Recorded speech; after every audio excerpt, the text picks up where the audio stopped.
Hello, welcome to That's in Kitchen. Today I am making sauté zucchini with rice. First, cut off the stems and ends of the zucchini. Then peel off any stained parts. Peeling off the stained part ensures a cleaner presentation and better taste. Cutting the zucchini into uniform cubes help them cook evenly. Now dice a small onion, or you can use half of an onion like me.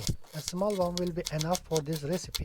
Cut green peppers in half and remove the seeds. Removing the seeds from the green peppers makes them milder and more palatable.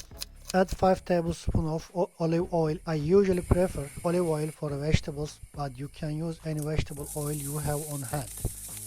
Add the chopped peppers and onions. Mix them gently. Add 1 tablespoon of tomato paste. Tomato paste gives the dish a nice color and depth of flavor. Add 1½ teaspoon of salt.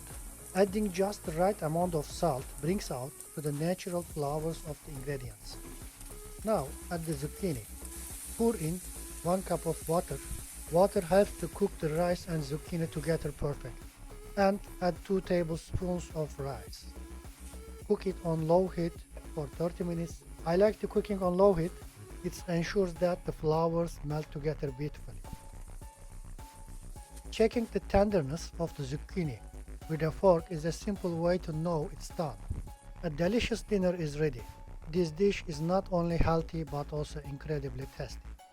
Thanks for watching. If you enjoyed this video, please share it with your friends on social network.